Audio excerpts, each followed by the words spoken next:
오늘 야고보서 강의 10번째 시간입니다. 자기 욕심 때문에 받는 시험이라는 제목의 말씀을 가지고 함께 은혜 받기를 원합니다. 세상을 통해서 얻는 즐거움이 얼마나 크고 달콤한지요. 우리는 자꾸만 그것에 속아 넘어가고 맙니다. 주일날 예배드리고 말씀 앞에 서면 그래 말씀대로 살아야지, 주님의 뜻대로 사는 것이 행복이다 라고 그렇게 다짐하는데, 희한하게 저문만 열고 나가면 그때부터 내 눈에 세상에 좋은 것들이 들어오고요. 그러면서 그렇게 다짐하고 각오했던 것들은 어디 간데 없고 그새 그냥 세상에 홀락다 넘어가가지고 세상의 즐거움, 세상의 기쁨을 추구하면서 갈 때가 너무나도 많이 있다라는 거죠. 그런데 실상 우리 마음이 그런 것 같아요. 그렇게 하나님 때문에 우리가 하나님의 나라를 이루며 살아야 된다 하는데, 막상 세상에 나가면 세상에 좋은 걸 볼 때마다 자꾸만 그 유혹 때문에 하나님은 저버리고 세상에 좋은 것이 그냥 내 삶의 기쁨이고 행복인 것 같이 여겨질 때가 많이 있다는 거예요. 그래서 그거 안 가지면 불행한 것 같고요. 그거 안 가지면 안 될 것 같고, 그래서 뭔가 다른 사람보다 더 좋은 것, 다른 사람들이 가지고 있는 것 가지면 뭔가 내 마음속에 편안함이 느껴질 때가 참 많이 있다라는 거예요. 그런데 오늘 야고보 사도는 우리에게 뭐라고 이야기하느냐? 진짜 행복은 어디에서 온다라고 이야기합니까? 오늘 본문 17절에 보시면 온갖 좋은 은사와 온전한 선물이 다 어디로부터요? 위로부터 내려온다라고 우리에게 분명히 말씀하고 있습니다. 좋은 옷 입으면 행복하고 즐거운 것, 그것이 완전한 것이 아니다라는 거예요. 좋은 집에서 살면 그게 행복하고 좋은 것의 전부가 아니다라는 거예요. 우리가 세상에서 가지고 있는, 우리가 세상에서 추구하고 있는 그 모든 것들이 다 뭐예요? 불완전하기 그지없다라는 거예요. 요즘 직장 구하는 젊은 세대들에게는요, 절망 그 자체의 시대라고 그렇게 이야기합니다. 아마도 대한민국 건국 이래에 이 젊은 청년들이 취업을 하기 위해서 가지는 스펙이 최고였어요. 최고의 스펙을 요즘 자랑합니다.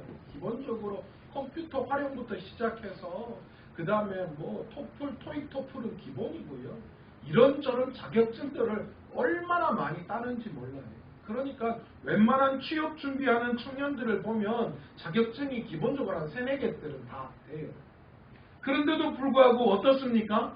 그런 스펙을 가지고도 설사 직접 취업서 전선에 나아가 보면 그것만 가지고 취업이 안 될 경우는 너무 많다는 거죠. 그리고 자기가 원하는 직장에 들어가지 못하는 경우가 너무 많이 있다는 거예요. 그래서 오늘날 세대를 일으켜서 이 포기하는 세대다라고 그렇게들 많이 이야기합니다. 그래서 1915년에는 3포 세대 이야기했어요. 이 젊은이들이 이 땅을 살아가면서 3가지를 포기해야 된다. 연애, 결혼, 출산. 이거는 뭐 청년들에게 당연히 포기해야 된다. 4포 세대 이야기합니다. 이 3포에 뭘 추가한다고요? 취업도 안 된다. 그렇게 이야기합니다. 요즘은 6포, 7포라고 이야기합니다. 집과 인간관계를 다 포기해야 된다.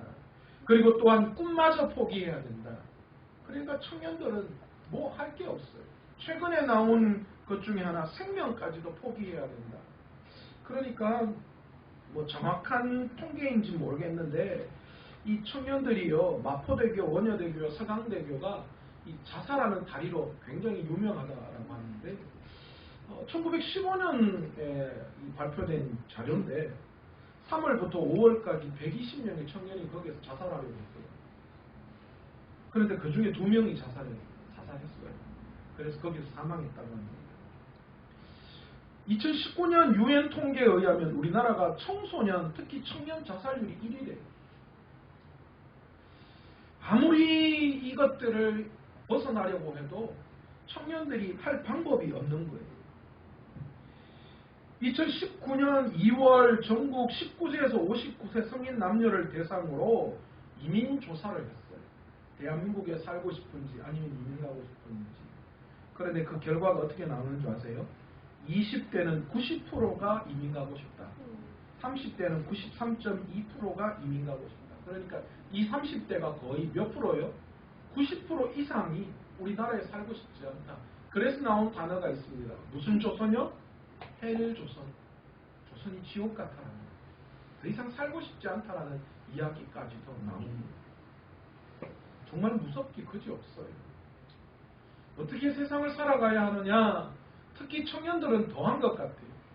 어떻게 내 이상을 꿈꾸며 이 세상에서 살아가야 하는가? 제가 오늘 신문을 보는데요. 직장인들은 잘 모르는 고층 빌딩 2평 공간의 진실이라는 뉴스 기사가 떴어요. 직장인들 모르는 고층 건물에 2평 남짓한 공간이 있다라는 거예요.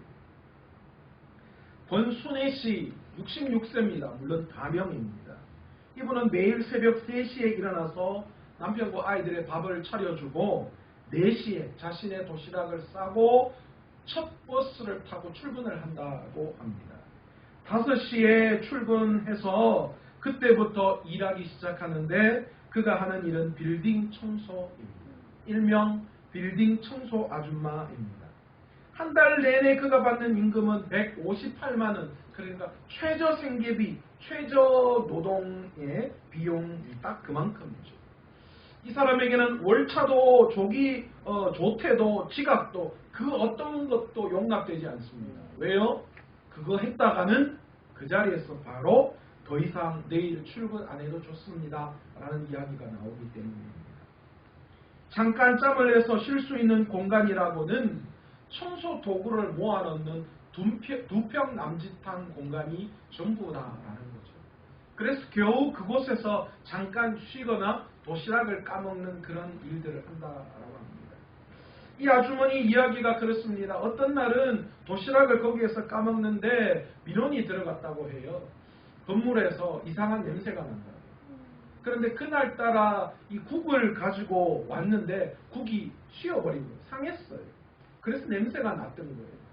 그 이후로는 그 건물에 청소하는 아주머니들이 11분이 계신데 그 이후에는 암묵적으로 그 아주머니들 도시락에는 마른 반찬 이후에는 그 어떤 것도 가지고 오지 않는다. 이 기사를 쓸 때에 이 기사를 쓴 기자가 하고 싶은 이야기는 뭔가 좀 더 좋은 환경을 개선해 줄 수 없는가? 사람은 다 똑같지 않는가? 이 사람들에게도 사람다운 대접을 해주고 사람답게 일할 수 있는 환경을 만들어줘야 된다라는 취지로 이 글을 썼는데요. 저는 이 글을 보면서 이런 생각을 하게 됐습니다.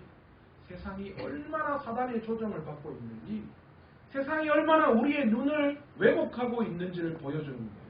여러분, 이 청년들의 현실을 듣고 또 이 아주머니, 고층 빌딩 청소하는 아주머니의 이야기를 듣고 여러분은 무슨 생각이 드십니까?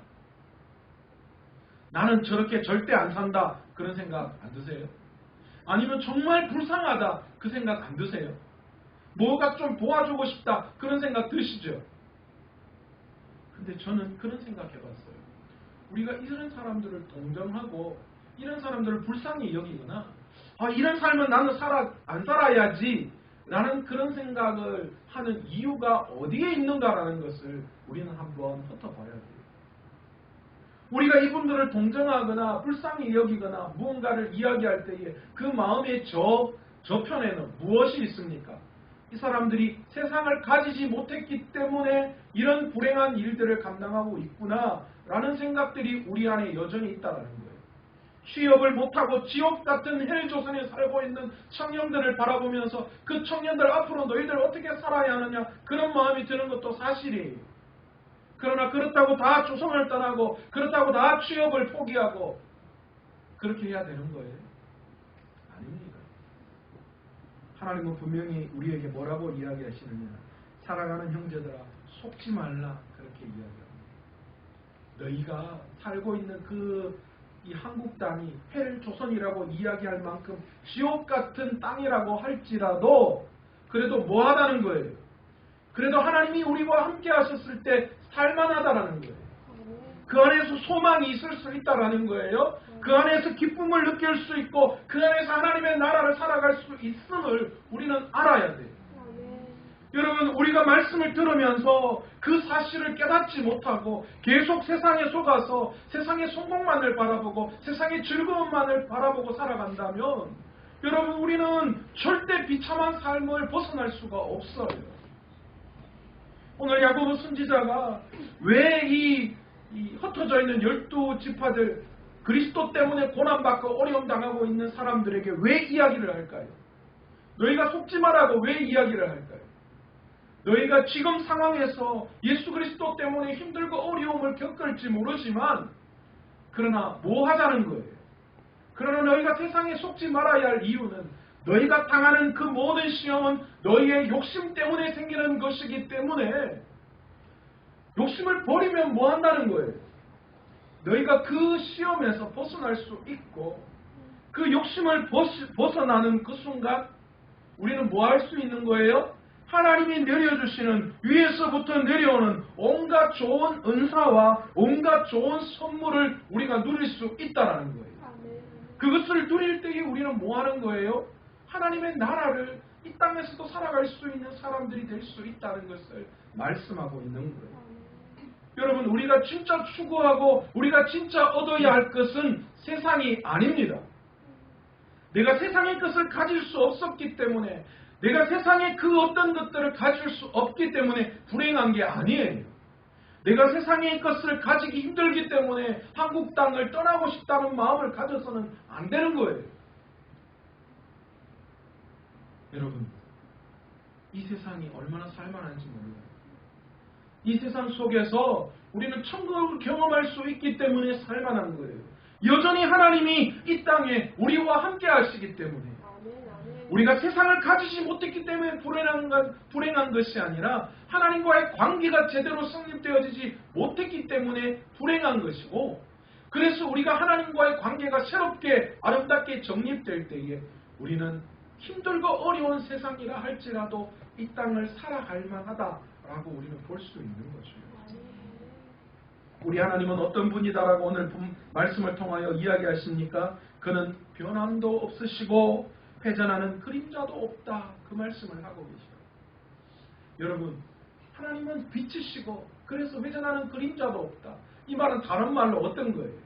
빛이 비출 때에 빛은 한 방향으로만 가잖아요. 그러니까 빛을 비추는 방향이 있고 그렇지 않은 어두운 방향이 있을 거 아니에요. 그러나 우리 하나님은 회전하는 그림자도 없으신 분, 그러니까 그 어떤 곳에서도 어둠이 없으신 분이시다라는 것은 다른 말로 우리의 삶의 모든 부분에 있어서 우리 하나님이 온갖 갖가지 좋은 것으로 우리 하나님은 채워주시는 분이시다라는 거예요. 하나님에게 어둠이 없어요. 그렇기 때문에 하나님을 믿는 우리에게도 하나님이 떠나시거나 하나님을 외면하시는 그런 일들이 절대 일어나지 않는다라는 거예요. 우리가 어려움 중에 있고 우리가 고통 중에 있고 어떤 상황 가운데 있을지라도 하나님은 우리를 바라보고 계시고 하나님은 우리를 축복하기를 원하시고 우리 하나님은 온갖 좋은 것으로 우리에게 채워주시기를 원하시는 분이시다라는 것이죠. 우리 하나님의 계획은 무엇인가? 오늘 18절에 보시면 그가 피조물 중에 우리로 한 첫 열매가 되게 하시려고 자기의 뜻을 따라 진리의 말씀으로 우리를 낳았다. 그렇게 표현하고 있어요. 여러분, 야고보서가 단순히 행위를 강조하는 말씀이다라고만 취급해서는 안 되는 이유가 오늘 본문 18절 말씀에 있어요. 야고보 사도는 단순히 그냥요 너희가 믿음으로 의롭다는 것이 아니라 너희가 열심히 해서 의로운 일들을 행할 때에 그것이 이루어질 것이다. 단순히 그렇게 이야기하지 않아요. 오늘 본문에 보시면 뭘 이야기하시느냐 하면요. 너희가 그 어떤 일들 중에서 너희가 그냥 원하는 대로 그냥 세상의 욕심과 욕망에 빠져 사망에 이르는 길을 선택하는 것이 아니라 너희가 세상의 욕심을 버리고 하나님을 선택하고 믿음으로 나아갈 때 너희는 축복을 얻을 것이다. 단순히 그렇게 하나님의 말씀을 이원적으로 보지 않는다는 거예요. 야고보 사도는 지금 그 속에서 무엇을 이야기하느냐? 이런 세상의 것을 버리면 하나님께 있을 거예요. 우리가 세상을 버리고 하나님을 선택하면 큰 축복을 하나님이 주실 거예요. 그게 아니라요. 오늘 본문에 보시면 뭐라고 말씀하시느냐? 자기의 뜻을 따라 진리의 말씀으로 우리를 낳았다는 표현을 쓰고 있거든요. 그러니까 다른 말이 이게 뭔 말이냐면 우리가 주님의 자녀로 하나님께서 은혜로 우리를 하나님의 계획에 맞도록 이 땅에 세워놓으셨다는 거죠. 그러니까 우리는 하나님의 말씀대로 살아가게 되어져 있다는 거예요. 하나님 아래에 거하기만 하면, 하나님 말씀을 붙들기만 하면 우리의 노력과 우리의 힘이 아니라 하나님의 은혜와 하나님의 역사하심을 통하여 우리는 자연적으로 그 길을 걸어가게 되어져 있다. 그런 말씀을 하시는 거예요. 얼마나 은혜입니까? 우리가 추구해야 될 것이 무엇인지 오늘 말씀을 통하여 우리는 깨달아야 합니다. 하나님은 세상과 같지 않으신 분이십니다. 아는 분이십니다. 우리들과도 같지 않으신 분이에요. 야고보 사도는 윤리적 도덕적인 관점에서 이 말씀을 하는 게 아니에요. 단순히 정욕을 품는 것은 나쁜 거고, 그래서 시험에 들고 죄에 일러 사망에 이르는 것이고, 도리어 정욕을 바로 다스려 올바른 길로 가게 되면 하나님이 역사해 주실 것이다. 이 이야기가 아니에요. 우리가 그리스도를 붙들 때에 하나님께서는 하나님의 뜻에 따라서 우리를 태어나게 하시고 하나님이 말씀하신 진리의 말씀으로 우리를 낳으셨기 때문에 우리는 하나님이 원하시는 방향대로 언젠가는 반드시 우리가 그 길로 가게 되어져 있다는 것을 말씀하는 것입니다. 이 총을 쏘는 총잡이가 관역을 보고 총을 탁 해서 탁 쏠 때에 총을 떠난 총알이 관역으로 쫙 하고 날아가는 것처럼 우리가 하나님 안에 있으면서 우리가 하나님 안에 있을 때에 우리는 반드시 하나님이 목표하시는 그것으로 나아가게 되어 있다는 거예요. 그런데 무엇 때문에 우리가 그게 흔들려요? 무엇 때문에요? 우리의 욕심 때문에 흔들리기 때문에 하나님께서는 너희의 욕심을 버리라 그 이야기하는 거예요. 우리가 욕심을 버리면, 우리가 세상을 향한 욕심을 버리면 우리는 자연적으로 뭐하게 되어져 있다는 거예요? 우리가 억지로 의로움을 드러내고 나타내는 것이 아니라 하나님께서 우리를 그렇게 낳았기 때문에, 하나님의 말씀으로 자유하게 우리를 낳았기 때문에 우리는 그 하나님이 원하시는 길로 가게 되어져 있다. 그 말씀을 하시는 거예요. 그래서 우리 보고 야고보 사도가 속으면 안 돼. 세상에 속지 말라고 그렇게 이야기해요. 세상에 속기 때문에 하나님의 뜻대로 우리를 낳으심의 계획대로 우리가 가지 못하게 되어 있다는 거예요. 오늘 이 시간 여러분을 속게 하는 게 뭡니까? 오늘도 여러분이 하나님을 위한 삶보다 세상에 속아 산 이유가 어디에 있습니까? 무엇 때문에 세상에 속았습니까? 오늘 점심에 우리 딸이 명륜 진사갈비 가자고 해가지고 거기 가가지고 고기 구워 먹고 거기 고기 구워 먹고 다시는 안 가려고. 저는 그게 취향이 아니에요. 저는 그냥 고기를 집에서 불판 위에 탁 구워가지고 먹는 게 그게 제 스타일이에요. 그게 너무 안 좋더라고요. 그런데 여러분 아세요? 어떤 사람이 밖에서 명륜 진사갈비를 걸어서 지나가는데 어떤 한 사람이 거기에 나오는 냄새에 취했는지 한참을 이쪽으로 바라보면서 좀 지나가더라고요. 오늘 아마 그 사람은 명륜 진사갈비를 반드시 내가 어떤 일이 있어서 가야 될 거라고 그렇게 생각했을 거예요. 여러분 오늘 무엇 때문에 하나님을 향한 마음을 빼앗기셨어요? 뭘 보고 하나님을 향한 마음을 빼앗기셨어요? 무엇 때문에 여러분 세상에 속았습니까? 여러분 정신 똑바로 차리셔야 돼요. 내 욕심을 버려야 돼요. 세상을 향한 마음을 접어버리세요. 세상이 좋은 것은 잠깐 편안한 거예요. 그게 행복한 거 아니에요. 갖가지 좋은 것은 위에서부터 내려오는 하나님이 채워주시는 것임을 우리가 다시 한번 깨닫고 위에서부터 내려오는 그 하나님이 채우시는 그 은혜를 구하며 나아갈 때에 우리는 반드시 하나님이 주시는 온갖 좋은 것으로 이 땅에 살아가면서 마음껏 누리며 살아갈 줄로 믿습니다. 세상을 채우는 것이 아니라 하나님으로 채울 수 있는 저와 여러분 되시기를 간절히 축원합니다. 오늘 이 시간 말씀을 생각하시면서 한번 통성으로 한번 기도하기를 원합니다.